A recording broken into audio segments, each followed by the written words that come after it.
በኢራን ላይ ሊቃጣ ለታሰበው ጥቃት ምቹ ሁኔታዎችን ለመፍጠር የሚሞክሩ የአካባቢው ሀገራት ነገን ቆም ብለው ሊያስቡ ይገባል ብለዋል የቴህራን ባለስልጣናት። በተለይም በዙሪያዋ ለሚገኙ 6 ሀገራት ኢራን ጠንከር ያለ ማስጠንቀቂያን ሰጥታለች።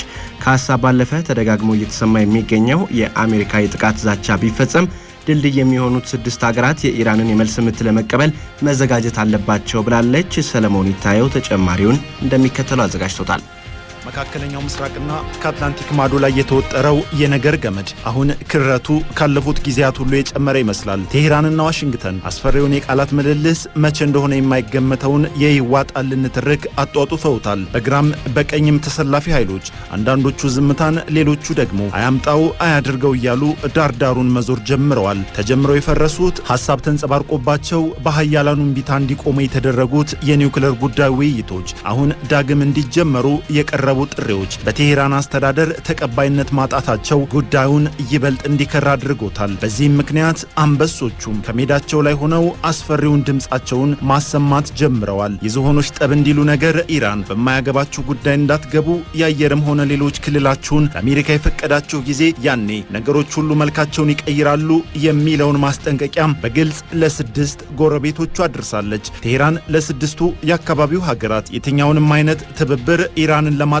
ለሚያስብ አካል የሚሰጡ ድጋፎች አስከፊ የተባለውን ምላሽ ያስተናግዳሉ ስትል ነው በአጽንኦት ያሳሰበችው። በዚህ የማስጠንቀቂያ ዝርዝር ውስጥ ደግሞ ኢራቅ፣ ኩዌት፣ የተባበሩት አረብ ኤምሬትስ፣ ኳታር፣ ቱርክ እንዲሁም ባህሬን ናቸው የተካተቱት። ሀገራቱ በአንድም ይሁን በሌላ መንገድ አሜሪካን እወስዳለሁ ብላ ለምታስበው ጥቃት የአየርም ሆነ የባህር መተላለፊያና ማረፊያ የሚሆኑ ድልድዮች ናቸው ሲሉ ነው የቴህራን ባለስልጣናት የሚያምኑት። በሀገሪቱ የኒውክሌር ጉዳይ ዙሪያ ዶናልድ ትራምፕ ያቀረቡትን የቀጥታ ድርድር ሐሳብ ውድቅ ያደረጉት ኢራኖች አሁን ከመቼውም ጊዜ በላይ ሊደርስባቸው የሚችለውን የትኛውንም አይነት ጥቃት ለመመከት በሚያስችል ዝግጅት ውስጥ መሆናቸውን ደጋግመው በማስነገር በማሳየት ላይ ይገኛሉ። እንደ ሪውተርስ ዘገባም የቀጥታ ውይይቱን ውድቅ ያደረጉት የቴህራን ባለስልጣናት ኦማን ሁለቱን ሀገራት እንድታደራድር ፍላጎት ማሳየታቸውን ያትታል። የኢራን ቀጥተኛ ያልሆነ የድርድር ፍላጎት ኦማንን ሽማግሌ የማድረግ ውሳቤ በሌላኛው ወገን ተቀባይነት የሚያገኝ ከሆነ ደግሞ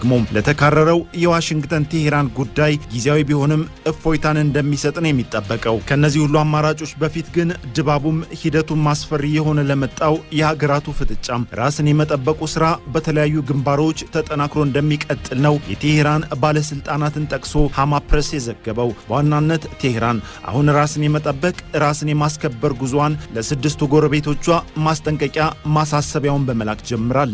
ይህ የኢራን ማስጠንቀቂያ ዋሽንግተን በአካባቢው ሀገራት መካከል ያደረገች ያለውን ጣልቃ ገብነት ከወዲሁ ለመከላከል ያለመ ስለመሆኑ ነው ተንታኞች የሚናገሩት።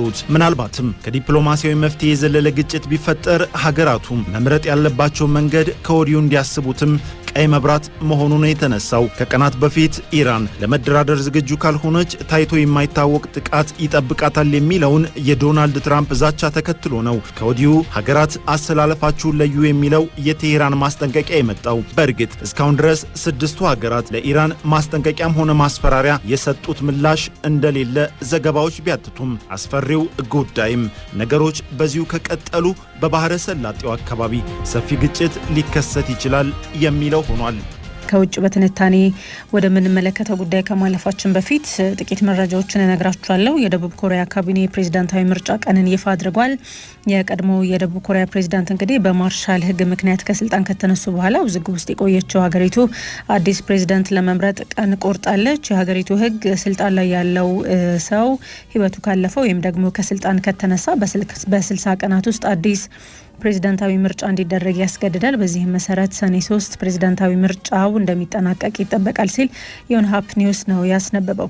የእስራኤሉ ጠቅላይ ሚኒስትር ቤንያሚን ኔታንያሁና የአሜሪካው ፕሬዝዳንት ዶናልድ ትራምፕ ደግሞ ዛሬ ውይይት ያደርጋሉ። ውይይታቸውም ዋሽንግተን በእስራኤል ላይ የጣለችውን ታሪፍና ከኢራን ጋር ያለውን ውጥረት በተመለከተ እንደሚሆን ይጠበቃል። ፕሬዝዳንት ትራምፕ እንግዲህ ባለፈው ሳምንት በበርካታ ሀገራት ላይ ከፍተኛ ቀረጥ ይፋ ካደረጉ በኋላ ኔታንያሁ ከትራምፕ ጋር በአሜሪካ ዋና ከተማ ሲገናኙ የመጀመሪያው የውጭ መሪ ነው የሚሆኑት። ከሃንጋሪ ጉብኝት በቀጥታ ወደ ዋሽንግተን የሚያመሩት ኔታንያሁ ዋና ዓላማቸው ትራምፕ ውሳኔያቸውን እንዲቀይሩ ማሳመን ወይም ደግሞ በተቻለ መጠን ቀረጡ ተግባራዊ ከመደረጉ በፊት በእስራኤል ምርቶች ላይ የተጣለው የ15 በመቶ ቀረጥን ማስቀነስ እንደሚሆን ይጠበቃል ነው የተባለው። ኔታንያሁ ውይይታቸውን በእስራኤል ላይ የተጣለውን የታሪፍ ጫና ጨምሮ የተለያዩ ጉዳዮችን እንደሚያካትት ተናግረዋል። ይህ ውይይት እንግዲህ በዚህ ወቅት በጣም አስፈላጊ የሆነውን በአሜሪካና በእስራኤል መካከል ያለውን ልዩ ግንኙነትና ልዩ ትስስርን እንደሚያንጸባርቅ አምናለሁ ሲሉም ከውይይቱ በፊት አስተያየታቸውን ሰጥተዋል። ዘገባው የሮይተርስ ነው። ቻይና ደግሞ ታይዋናዊ ጸሐፊን ከእስር ለቃለች። በብዕር ስሙ ፉቻን ተብሎ የሚታወቀው ሊሃይን ከእስር መለቀቁን ሂውማን ራይትስ ዎች ነው የገለጸው። ከ2023 ጀምሮ እንግዲህ በቻይና ቁጥጥር ስር የነበረው ጸሐፊው ከወር በፊት የ3 ዓመት የእስር ፍርድ ተላልፎበት ነበር። አሁን ግን ቻይና ጸሐፊውን መልቀቋን የተሰማው የ54 ዓመቱ ፉቻን ቻንጉሻ ፐብሊሽንግ በተባለ የታይዋን ድርጅት ውስጥ ኤዲተር ነው። በተለያዩ የታሪክ የፖለቲካና ዓለም አቀፍ ይዘት ያላቸውን ጽሁፎች ወደ ህዝብ ያደርሳል። በተለይ ደግሞ ጽሁፎቹ የታይዋንና የቻይናን ግንኙነት ላይ በተመለከተ ያተኩራሉ። የቻይናን መንግስት የተመለከቱ ጽሁፎችም እንዲሁ በተደጋጋሚ ይጽፋል። ይህ ሰው እንግዲህ መሰረቱ ቻይና ነው። ቻይናዊም ነበር። በርካታ ዓመታትን በታይዋን ከኖረና ስራዎችንም እዚያው ሲሰራ ከቆየ በኋላ 2023 ላይ ነው ዜግነቱን ወደ ታይዋን የቀየረው። በቻይና ከታሰረ በኋላ ቻይና የመናገር ነጻነትን እየገደበች ነው በሚል ወቀሳዎች ሲሰነዘርባት እንደነበር ያስታወሰው ዘገባው ፉቻን አሁን ነጻ መደረጉን አስነብቧል። በትንታኔ ወደምንመለከተው ጉዳይ ስንሻገር የዶናልድ ትራምፕ ታሪፍ በአፍሪካ አህጉር ላይ የሚያሳድረው ጫና እንደሚኖር እየተነገረ ነው። ይህ ታሪፍ በአፍሪካና በአሜሪካ መካከል ያለው ግንኙነት ላይም ችግር ይፈጥር ይሆን? በአፍሪካ ካሉ ሀገራትስ በየትኛዎቹ ላይ ጫናው ይበረታ ይሆን ሲል ደግሞ አዲስ ጸጋዬ ተከታዩን ይነግረናል። ባለፈው ሳምንት እንዲሆነም ሀገራት ከረጅሙ ሰንጠረዥ ላይ በዶናልድ ትራምፕ መንግስት የተጣለባቸውን ታሪፍ አነበቡ። የተነበበው ታሪፍ ጥርስ አውጥቶ የእስያ ገበያ ላይ በዚህ ሳምንት መንገራገጭ እንደፈጠረ ከሩቅ ምስራቅ ተሰምቷል። የታሪፉ ጫና የዓለምንም ኢኮኖሚ ለጥቂት ጊዜ ድባቴ ውስጥ ሊከተው እንደሚችል የሚያስፈራሩ የኢኮኖሚ ባለሙያዎች አየሩን እየያዙት ነው። ይህ የታሪፍ ጫና አሜሪካንን ከቀረው ዓለም ጋር እንዴት ባለ መልኩ ያስቀምጣታል የሚለውንም የሚተነትኑ ብዙዎች ናቸው።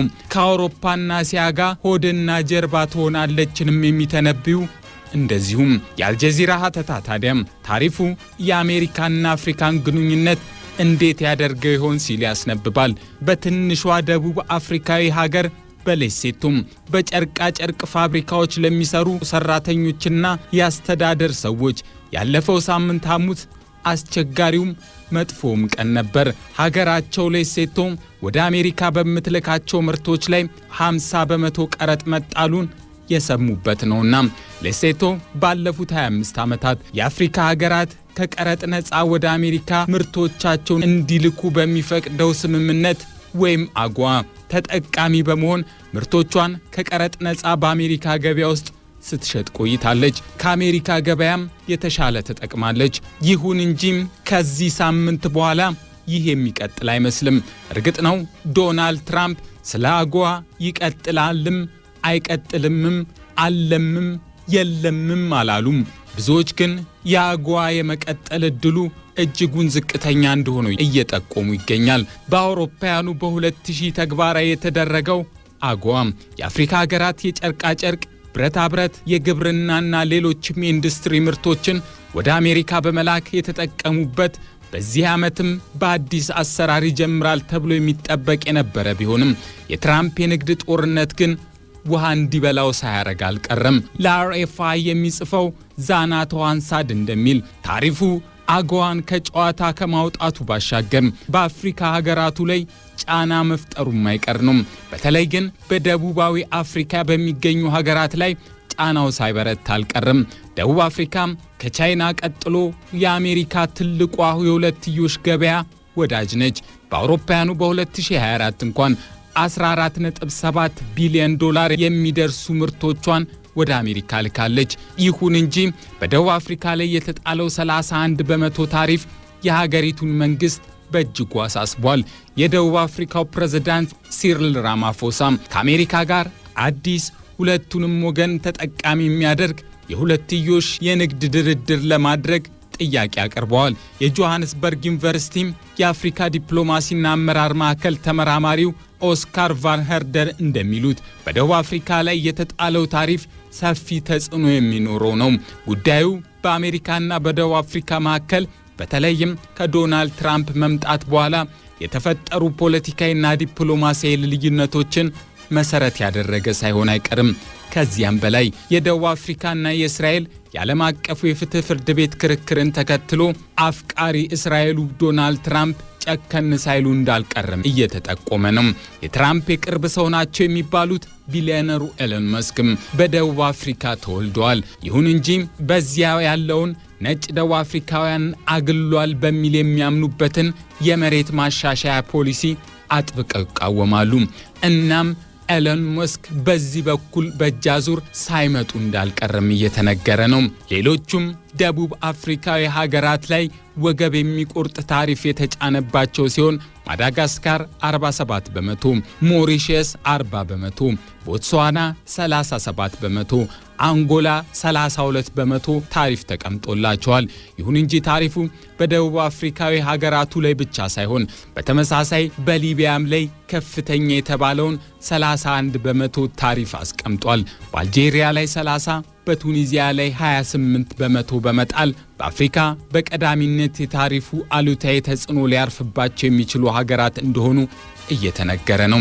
እናም ከተሽከርካሪ አምራችና ላኪዋ ደቡብ አፍሪካ እስከ ነዳጅ ላኪዋ ናይጄሪያ ድረስ ታሪፉ ሊጎዳ እንደሚችል እየተነገረ ነው። ይህንን የታሪፍ ጫና ተከትሎ ጥቂት የአፍሪካ ሀገራት ምላሽን በቃል የሰጡ ሲሆን ምላሹ ግን በተግባር ሊሆንም እንደሚገባ እየተነገረ ነው። የሌሴቶ ብሔራዊ ዩኒቨርሲቲ ፕሮፌሰሩ ሌስኮ ማካይታ እንደሚሉት አፍሪካውያኑ ሀገራት በመጀመሪያም ከዋሽንግተን ሰዎች ጋር በግልጽ መደራደር፣ ታሪፉ ላይ ማስተካከያ እንዲደረግም መነጋገር ይኖርባቸዋል ይላሉ። ከዚያ ባሻገር ግን አፍሪካውያን ለምርቶቻቸው መዳረሻ የሚሆኑ አማራጭ ገበያዎችን ከአውሮፓ እስከ እስያ ድረስ ማማተርና በጋራ ለመስራት መንቀሳቀስ እንደሚኖርባቸው ይጠቁማሉ። አንዱ በር ሲዘጋም ሌላኛው ይከፈታል እንዲሉ ከ60 በላይ ዋና ዋና ብሔሮች የሚገኙባት በ10 ግዛቶችም የተከፋፈለች ናት። ለ14 ዓመታት ከዘለቀው የሀገረ መንግስትነት ታሪኳ አምስቱ በርስ ጦርነት የታመሰችበት ነው። በአውሮፓውያኑ 2005 ደግሞ ረጅሙን የነጻነት ትግል የጀመሩት መሪዋ ጆን ጋራንግ በሄሊኮፕተር አደጋ ሕይወታቸው ሲያልፍ የአሁኑ ፕሬዝዳንት ሳልቫኪር ማያርዲት የትግሉ መሪ ሆነው ብቅ አሉ። ይህ ስም የዓለማችን አዲሱ ሀገር ደቡብ ሱዳን በተነሳሽ ቁጥር አብሮ የሚነሳ ሆኖ እስካሁን ዘልቋል። 11.5 ሚሊዮን ህዝቦች የሚኖሩባት ምዕራባዊቷ ተደናባሪያችን በሐምሌ 2011 ከሱዳን ተነጥላ ነጻ ሀገር ስትሆን ለ20 ዓመታት በዘለቀው የነጻነት ትግል የደማው ህዝቧ ነዳጅን ጨምሮ በከርሰ ምድሯ አቀባ ያዘቻቸው የተፈጥሮ ሀብቶቿን ለመቋደስ ጊዜው እንደደረሰ ቢያስብም ሰላማዊ እንቅልፍ እንኳን መተኛት የቻሉት ለ2 ዓመታት ብቻ ነበር። 2 ሚሊዮን ዜጎች የተገደሉበት ከ4 ሚሊዮን በላይ ደግሞ የተፈናቀሉበት ትግል ተረስቶ በከፍተኛ ድህነትና በቀላሉ መከላከል የሚያስችሉ በሽታዎች የሚሰቃየው ህዝብ ተዘንግቶ በ2013 ሁለቱ ዞኖች ፕሬዝዳንት ሳልቫኪርና ምክትላቸው ሪክ ማቻር የጀመሩት አለመግባባት ወደ እርስ በርስ ጦርነት ሲከታቸው በነጻነት ዘመን መጠለያ የሆናቸውን የገዛ ህዝባቸውን ጨፈለቁት። የእርስ በርስ ጦርነቱ እስከ ተጠናቀቀበት 2018 ባሉት 5 ዓመታት 2.2 ሚሊዮን ህዝቦች ሲፈናቀሉ በሺዎች የሚቆጠሩት ደግሞ ለከፍተኛ ረሃብ ተጋልጠዋል። በ5 ዓመቱ የእርስ በርስ ጦርነት የተፈናቃዮች ቁጥር በሀገሪቱ የ20 ሚሊዮን የነጻነት ትግል ውስጥ ከነበረው ከግማሽ በላይ መሆኑ በርካቶችን ያስገረመ ክስተት ነበር። በ2018 የተደረሰ የሰላም የስልጣን መካፈል ስምምነት የእርስ በርስ ጦርነቱን ገታው። ሳልቫኪር ማያርዲት ፕሬዝዳንትነቱን ይዘው ሲቀጥሉ የምክትልነቱን ቦታ በአሜሪካ ለሚደገፉት ሪክ ማቻር ለመስጠት ቢስማሙም የውስጥ ለውስጥ መቋሰሉ ግን ተዳፍኖ ቀጥሏል።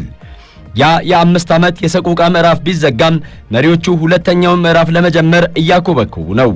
ከቀደመው ያልተማሩት የነጻነት ታጋዮች ለነጻነቱ የታገሉለትን ህዝብ ለዳግም ሞት፣ ለመፈናቀልና ለረሃብ እያጩት ነው። አዳጊያውን ሀገር ባልጸና ጉልበቷ የስሜታቸው መጎሽ፣ የፍላጎታቸው አለመሟላት ጭዳ ሊያደርጓት በየፊናቸው እየተውተረተሩ ነው።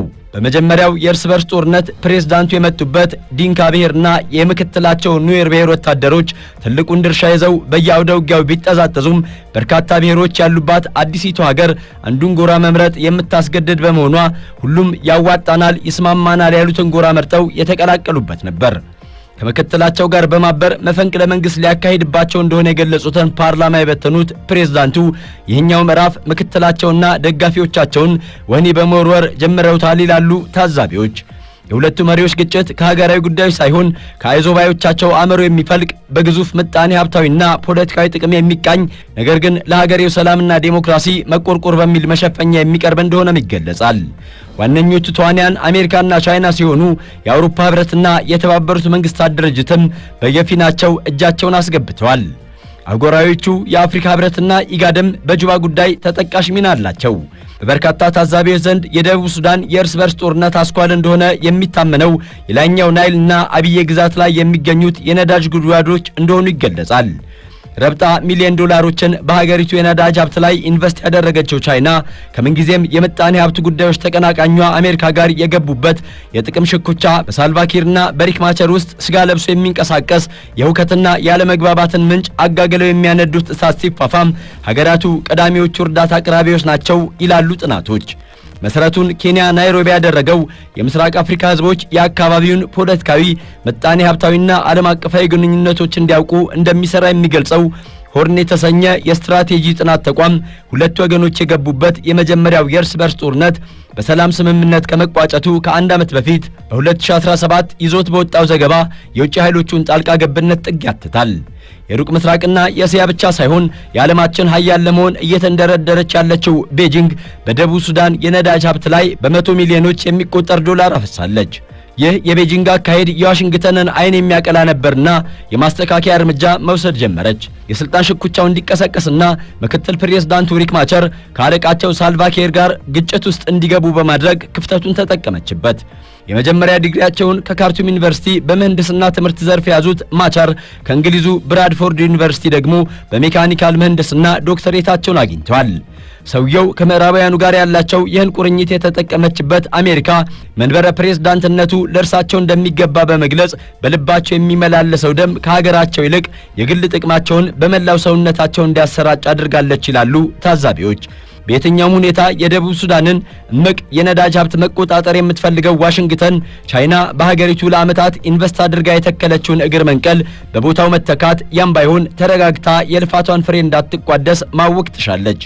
በአንጻሩም የቤጂንግ ባለስልጣናት በየትኛውም ሁኔታ እጃቸው የገባውን ተቀርቶ የማያልቅ ሀብት ማጣት አይሹምና እንደ ዋይት ሃውስ ሰዎች በግልጽ እርምጃ ሲወስዱ አይታዩም እንጂ አዳዲስ ስልት ሲነድፉ እንቅልፍ አልባ ሌሊቶችን እንደሚያሳልፉ ነው ተንታኞች የሚገልጹት። ለአብነትም በአውሮፓውያኑ 2013 ከተቀሰቀሰው የመጀመሪያው የእርስ በርስ ጦርነት በኋላ በሀገሪቱ እንዲሰፍር በተደረገው የተባበሩት መንግስታት ድርጅት የደቡብ ሱዳን የሰላም ተልዕኮ ወታደሮቿን የላከችው ቤጂንግ ለዘመናት ስትከተል የቆየችውን በሌሎች ሀገራት የውስጥ ጉዳይ ጣልቃ ለመግባት የሚል ባህላዊ መመሪያዋን ጥሳለች። ቁጥራቸው ጥቂት የማይባል የዓለም አቀፍ ግንኙነትና የወታደራዊ ጉዳዮች ልሂቃን ቻይና ወታደሮቿን ከመንግስታቱ ድርጅት ጋር ታሰልፍ እንጂ በዋናነት ተግባራቸው የነበረው በቢሊየን የሚቆጠር ዶላር ያፈሰሰችበትን የነዳጅ ሀብት መጠበቅ ነበር ይላሉ። ጦርነቱ ከተጀመረ ከአንድ ዓመት በኋላ በ2014ም የምዕራባውያኑ መገናኛ ብዙሃን ቤጂንግ ለደቡብ ሱዳን መንግስት ጦር ኃይል ከ20 ሚሊዮን ዶላር በላይ የሚያወጣ የጦር መሳሪያ ማቅረቧን ሲያወግዙ መላው ዓለም ታዝቧል። አንዳንድ ምሁራንና የዓለም አቀፍ ፖሊሲ አውጪዎች በበኩላቸው የቻይና አይዞባይነት የጁባን መንግስት ለሰላማዊ አማራጮች እምቢተኛ እንዲሆን አድርጎታል ይላሉ። በአንጻሩ አሜሪካ ምንም እንኳን የእርስ በርስ ጦርነቱ እንዲቀሰቀስ ለምክትል ፕሬዝዳንቱ ሪክ ማቸር ያቀረበችው የስልጣን አማሃ ያደረገችው ድጋፍ ዋነኛው አመክንዮ ቢሆንም ከ2.2 ሚሊዮን በላይ ህዝቧ ሲፈናቀልና በርካቶች በረሃብ አለንጋ ሲገረፉ በ2014 ብቻ ከ1.2 ሚሊዮን ዶላር በላይ የሚያወጣ የድንገተኛ እርዳታ ማቅረቧ ይነገራል። ሁለቱ የእብድ ገላጋዮች ምጣኔ ሀብታዊ ሽኩቻቸውን፣ ፖለቲካዊ ፍላጎታቸውን በድል ለመወጣት የሚራኮቱባት ደቡብ ሱዳን የፍላጎታቸው አሁንም አልቀዘቀዘምና ለሁለተኛው ምዕራፍ አውደ ውጊያነት እያመቻቿት ነው። ከቻይና ጋር ለሚያደርጉት ምጣኔ ሀብታዊ ውጊያ ትልቅ ትኩረት የሚሰጡት ዶናልድ ትራምፕ የዋይት ሃውስን መንበረ ስልጣን በተረከቡበት ዕለት ሀገር ይወቅልኝ ብለው ከተናገሯቸው ዋነኛ ጉዳዮች አንዱ ከቻይና በሚገቡ ምርቶች ላይ የሚጥሉት ቀረጥ እንደሆነ የቅርብ ጊዜ ትዝታ ነው። ይህን በ10 አቅጣጫ ሲያፍኑት በ11 አቅጣጫዎች የሚፈነዳ የቤጂንግ ሙልጭልጭ ምጣኔ ሀብታዊ ትግል ለማሸነፍ የማይፈነቅሉት ድንጋይ አይኖርምና ደቡብ ሱዳን አንዷ የትግል ሜዳቸው እንደምትሆን ምሁራን የሚያስቀምጧቸው መላምቶች ያሳያሉ።